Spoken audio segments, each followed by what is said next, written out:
Oh, man, they were both lefties. I forgot. We'd be some offensive line, wouldn't we? Huh?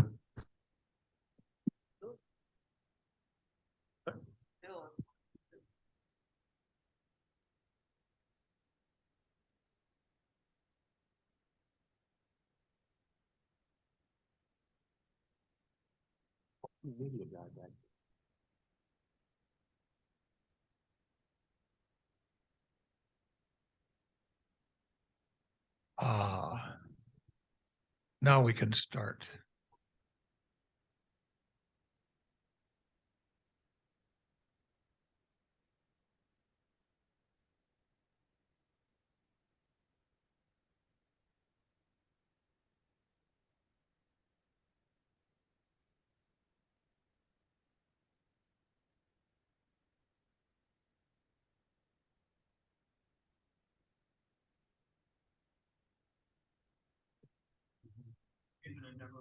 Okay, are we being shown live on 1340? Okay, so that answers that question. That early conversation to be deleted. For a price.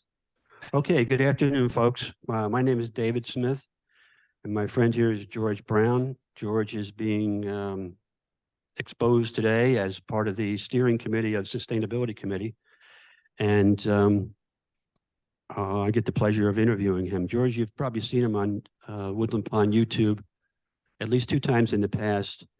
One time on Hello Neighbor, which we did during COVID, and then another time when he was interviewed as part of a civil or social activism series that Michelle did a couple of years ago. He and Nora were interviewed together. Thank you for closing the door. A little bit of disturbance outside, crowd trying to get in, I guess. So, Dr. Brown, why don't we start out by you telling us the unique circumstances of your birth. Where were you born, sir? Where was I? Where were you born? Where was I born? I was born in Pago Pago, Tutuila Island, American Samoa, which if you mentally draw, no, I prefer this. You're too close. Okay. Am I right? Go ahead, George. Can you hear me all? You think closer. I thought maybe he was too close. No. Okay.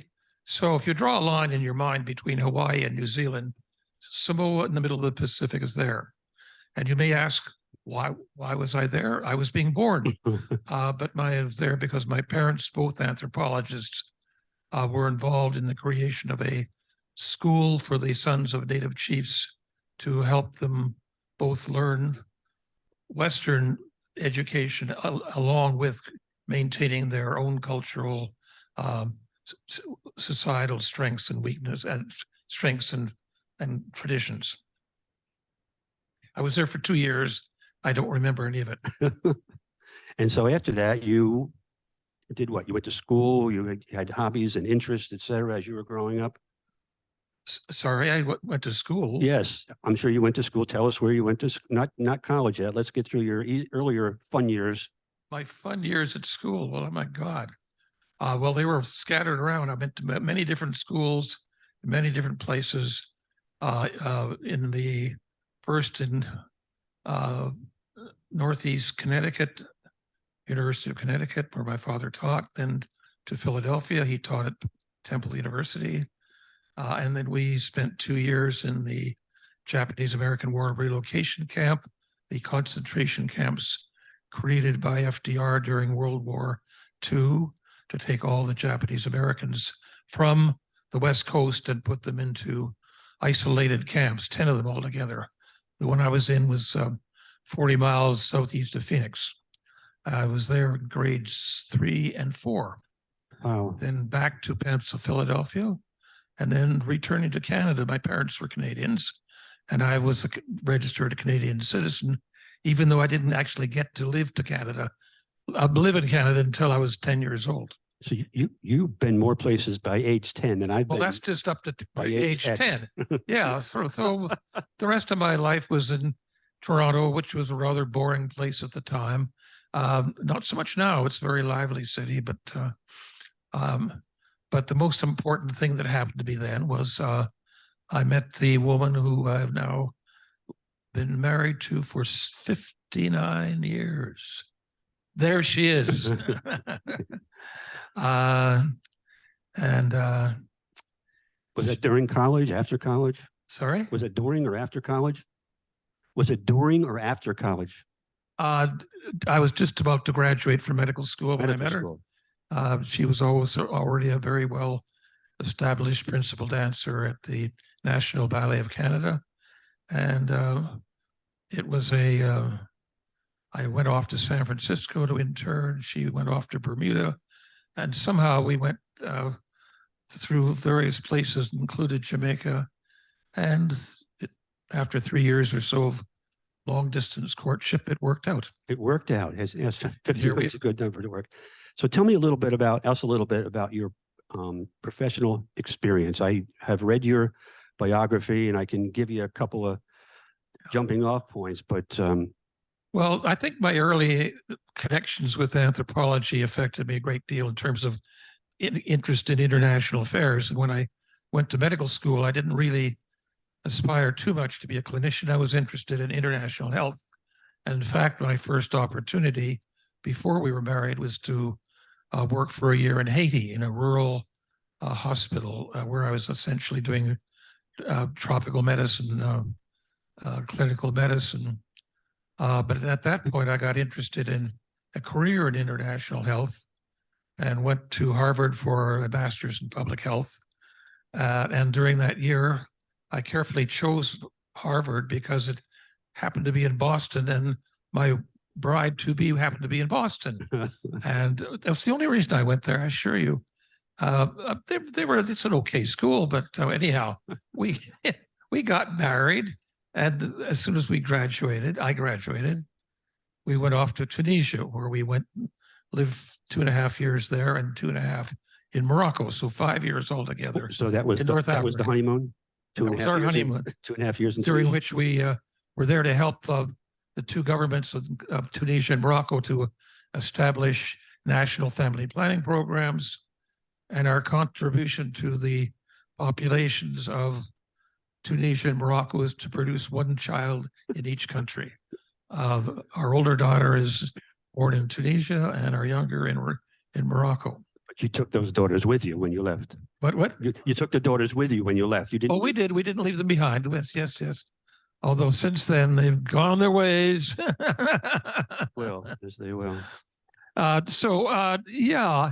And my years working in population are notable because I did get involved in concerns of broader interest in the world, and not explicitly in environment, but that came along more and more as the issues of environmental growth and concern and the climate crisis became more prevalent and more evident through the 80s and 90s. And by that, later on in my years at working on in the reproductive health area, it really became more heavily fixed in my mind how important that the world is facing in terms of a crisis in the climate, to some degree compounded by the rapid growth of population, which I and our fellow resident here, Jean Ross, have been involved with for many years. But population was not the major consideration at the time. It was and still is the burning of fossil fuels and the reliance on coal and fossil fuels to heat ourselves and generate the great machine of industry that we have in the Western world. That's still the case, although I think more attention is now given to population. So you've always had a global view of these issues. Yeah, I think so. Yeah. It says in your biography in the lobby that you have visited or worked in rather 30 or more countries. That was various continents, not always. It was all over the world. I became responsible for a large international research and technical assistance program that involved work in Africa, Asia, Latin America, and the Middle East.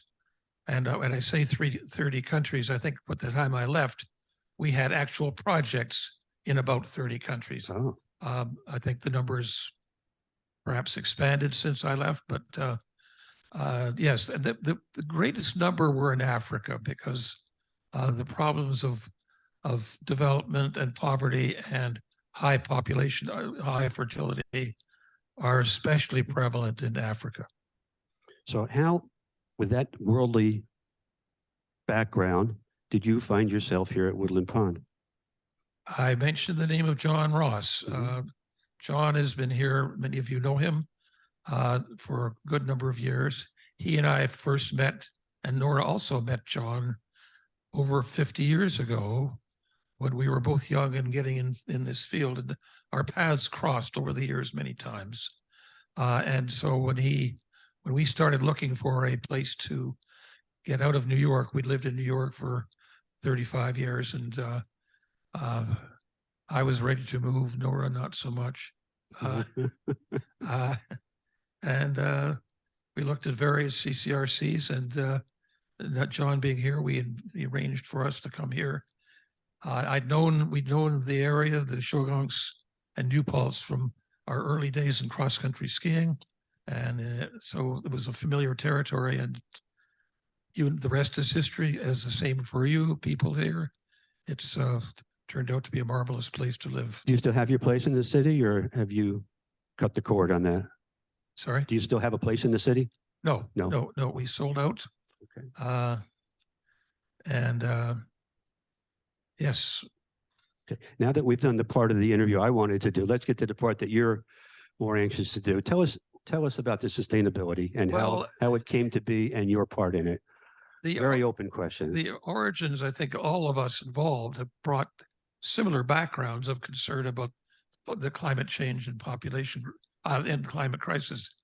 But what the stimulating action was a visual presentation put together by our fellow resident, Stuart Greenfield, that he called The Sixth Extinction. I think he borrowed that name from the book.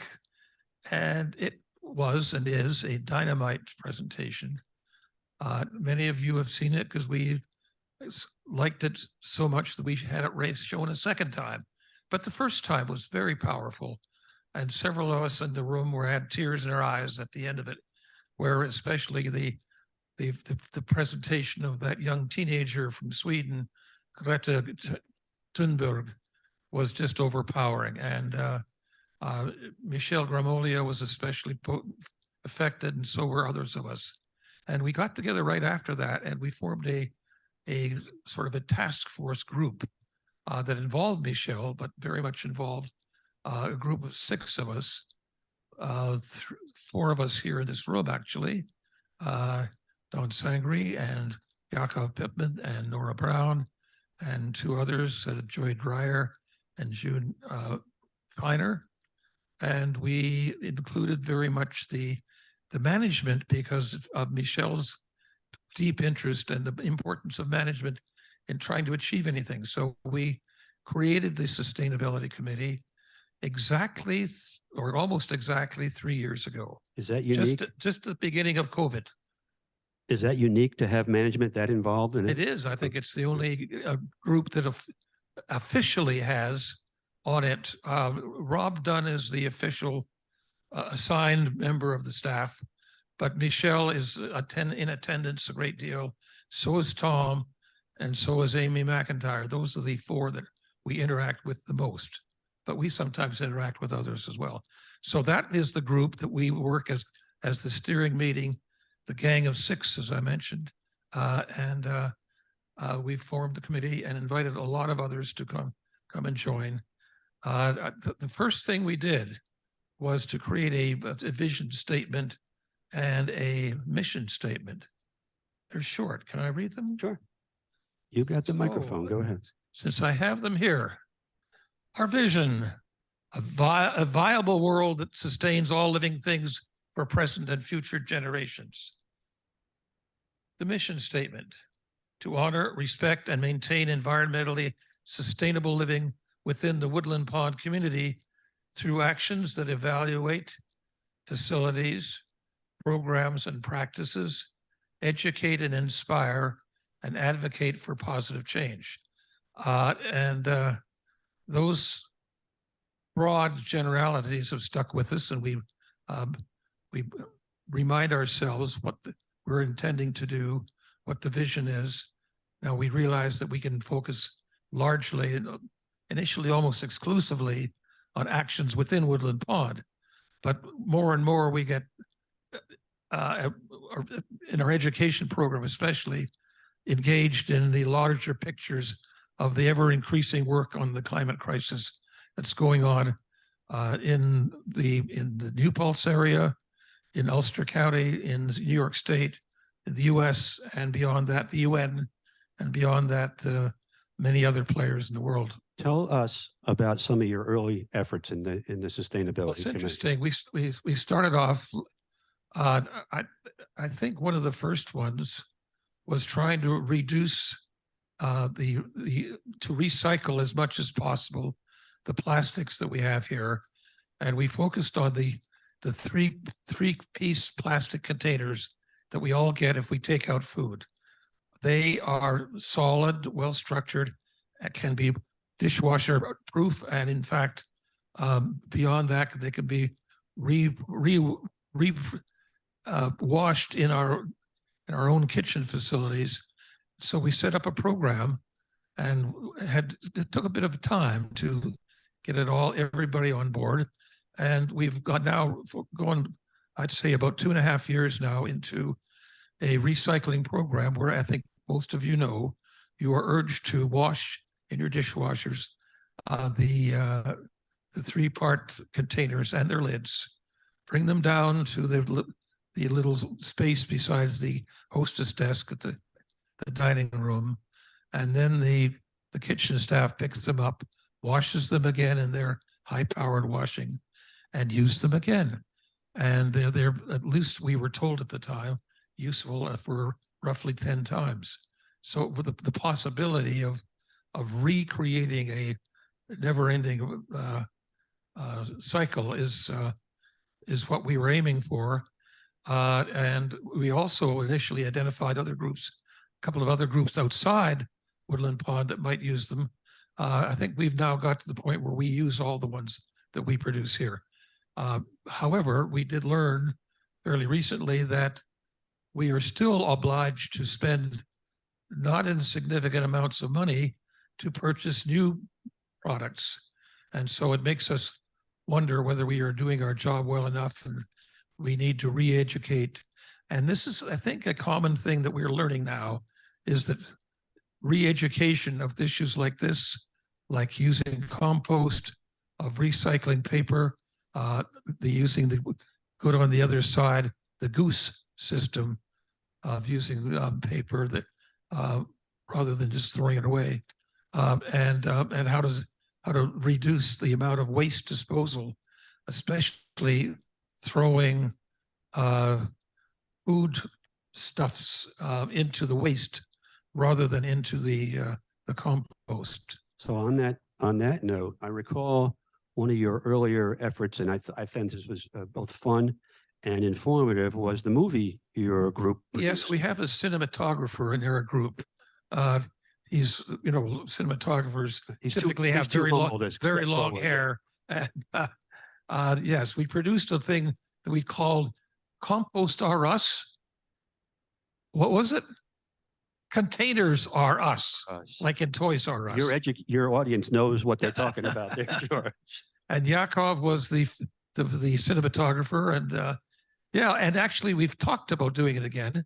We might possibly, we'll see. I thought it was well done. I thought it touched all the bases, and awards should have been given for all the performances. But what it was is taking shots of several of us and the way we used recycling, especially compost, in different ways. I mean, there's lots of different ways you can do this, and I think it was quite successful. Well, it was very well done.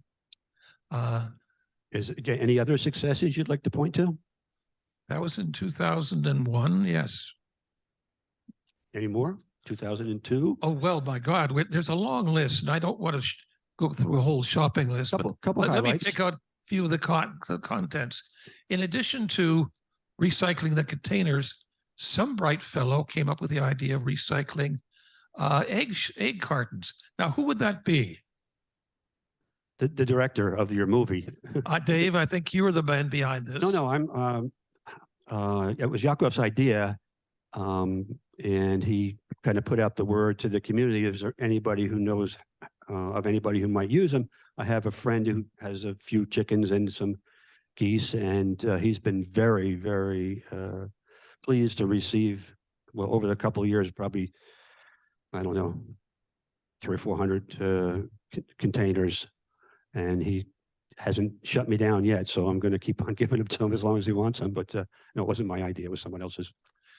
Dave is being very modest, but he's taken the lead. I have a lot to be modest about. He's a very modest fellow. But this has been a very useful thing, because before that, you just toss the egg cartons away. And, you know, there's a unthinking pattern that us human beings seem to have of just getting rid of things. I've actually stopped in the hallway by people carrying them and say, here, take this. Yeah. I know you're going to take it. And that's fine with me. I don't mind that. It's lucky that you're not collecting compost.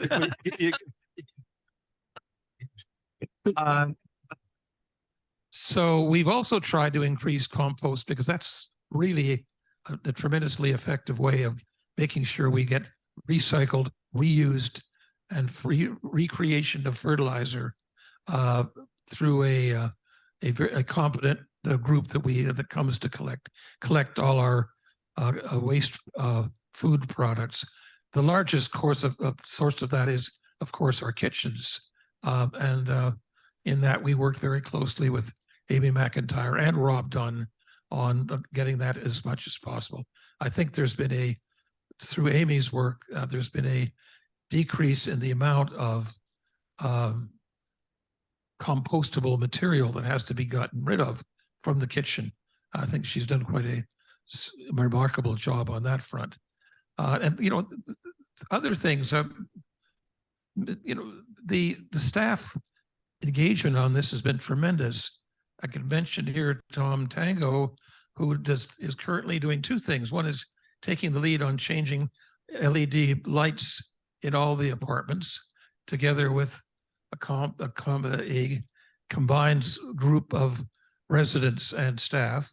Dave, you're very much involved in that. Others also. That's ongoing now. And then, as many heard Tom present last week, or was it this week, an action that is underway now to put solar panels on most of the cottages starting this spring, and an official legal agreement has been signed up with the company upstate in Coxsackie, I believe, and that is going ahead. It should provide enough energy, electrical energy, through the panels to provide the needs of the cottages in question. It won't be enough to provide the electrical needs for here, and there are, you know, other possibilities down the line that we can work on that front. Every bit helps, though. Every bit helps. Every bit helps. That's an interesting point. People have observed that the small things we do here are not going to change the global health, the global climate crisis, but they do contribute, and they contribute in ways that, in my mind, are as much the psychology of it as anything. That we are really being mindful of how we live on this planet, and to me, on my mind, that's a very powerful thing.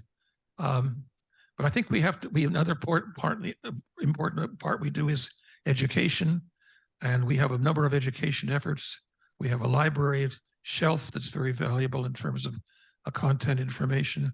We have ongoing programs, speakers coming in, and most importantly, we go all out at each annual Earth Day, and the one in 2023 is coming up within 7 weeks from now.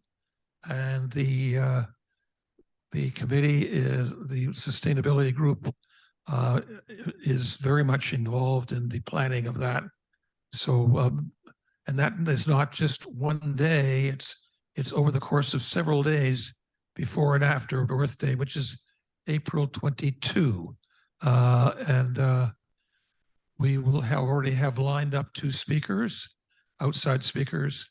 We are thinking about various educational activities, and you will be duly informed and overwhelmed by the excitement and genius of our work.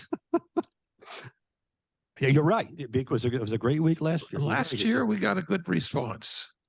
I should say, by the way, Earth Day is a worldwide thing, and the Earth Day is undertaken in thousands of places, and they calculated that over 1 billion people were involved in some form of Earth Day last year. So that's 1 billion. Oh. I mean, in B. What are your, beyond Earth Day, do you have any finite goals for this year? Any finite goals beyond your Earth Day presentations and your ongoing Speakers Bureau, et cetera? Do you have anything else for any goals for this year? Well, there's a little thing that I want to pay attention to, and that's the Repair Cafe, something that was proposed to us again by Yakov at the very beginning. And Repair Cafes is a standing activity in many places in the U.S. and abroad, I guess. We sponsored 3 such Earth Days, 2 in 2022, 1 at the beginning of this year. And if I'm correct, Yakov, that you are contemplating the next one in May. And so you will be hearing more about that after Earth Day. But these have been enormously successful, involving residents and staff, everybody involved in either helping to repair things, anything that you need to be repaired, or actually doing the work, bringing in your things that are broken or don't work right.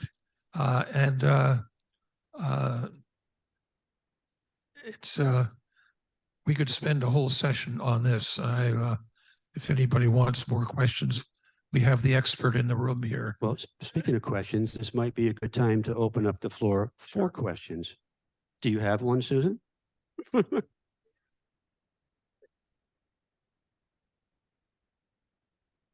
mentioned being mindful of what's going on in the climate change and saving the earth, etc.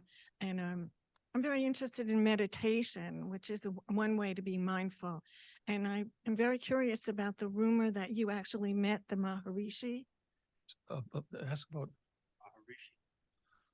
Maharishi. Maharishi. Yes. Was that somewhere? You had a private So we had, yes, this was back in the 90s, I think. We had a program in Nepal and in India. And no, I'm sorry, this was in the late 70s, I guess. We had a program in Nepal, and my person working with me then based, I think he was based actually in Bangkok, but he said that I was visiting in New Delhi, and he said, "Would you like to meet the Maharishi?" And this was just a year or 2 after the Beatles had been there. So the Maharishi is the creator of Transcendental Meditation, TM. I said, well, I guess, sure. Well, he said he's not here in India. He's over outside of Kathmandu. They're having a special ashram, sort of a visiting event on transcendental meditation, TM. So we went to Nepal. I was ushered in to or first I met some of his lieutenants, and was ushered into the room where he was sitting there, surrounded by a garland of flowers, looking as you have seen him in pictures, looking very benign and benevolent. But he knew, or might have been told by his staff, that I was a doctor concerned with the health of the world or something like that.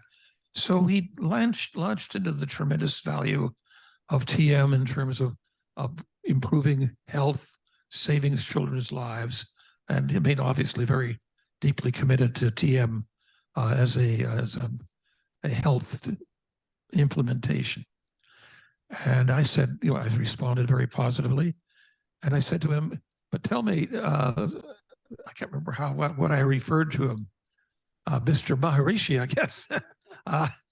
What about the fact that there's so many children now surviving, that the population of India and Nepal are growing very rapidly? And he was silent and smiling benevolently. And I thought maybe he didn't understand my question. So I repeated it in a different way, and he started to chuckle. And when he chuckled, he sort of rocked. I mean, this was before he got into levitation, I guess. But he said, yes, you are one of these people working with Mr. Rockefeller. It's true, I had worked with Rockefeller III, and they're trying to save the world for you by putting populations in Asia back down. And in other words, he knew he had his line on me very much. He knew exactly what I was saying. And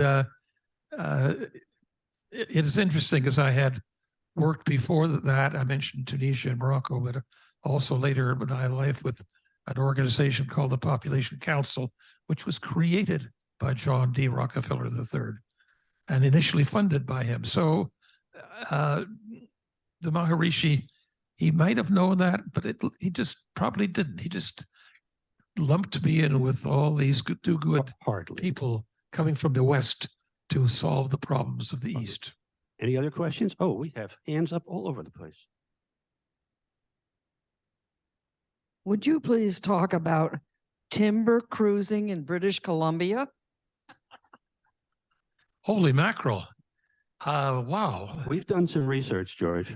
We've done some research on you. So in getting through medical school, my family had no money, and I had to work every summer to get paid my tuition, which, by the way, totaled $550 a year for medical school. Can you imagine that? But I had to work to get that money. And so my brother had been working in northern British Columbia on the coast, helping to build a aluminum factory. And he was very helpful in finding me a job. And the job he found me was timber cruising, which is you send out logging experts to go in on a map up a straight line to the top of a hill or mountain and count all the trees, their height, their girth, and their quality for future logging possibilities. So we were hired by a pulp and paper mill to do a timber cruise on this particular area outside of the town of Kitimat in northern British Columbia. And it was probably, I hope they never went in there to actually cut down those trees. But that's what I did. It's timber cruising. And it was amazing because it was in absolutely virgin territory. Anybody else? Oh my God, we got two hands up. Eileen and I heard about a crocodile adventure in Africa. Could you enlarge? I think there's a plot here to dig out all my strange things. So yes, so we had a very large project in the northernmost tip of Ghana, right up against the border with Burkina Faso, very, very poor area, to help find best ways to bring in maternal health, infant health, family planning, etc. And so I visited that several times actually.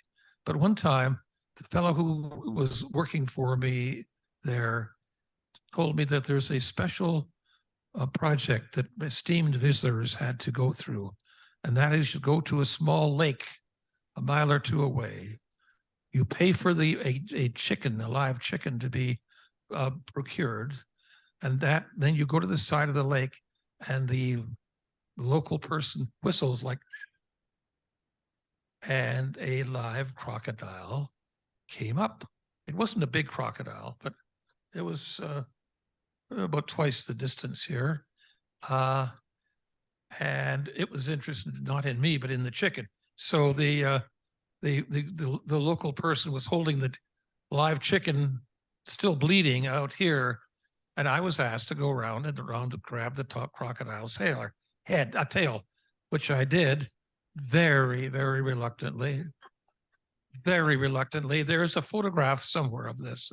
And then after about a photo op, 30 seconds of this, the gentleman threw the live chicken into the bush and the crocodile went in and we heard crunching of bones.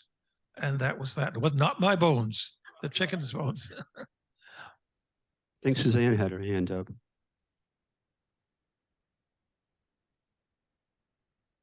You've heard that a car trip across North Africa,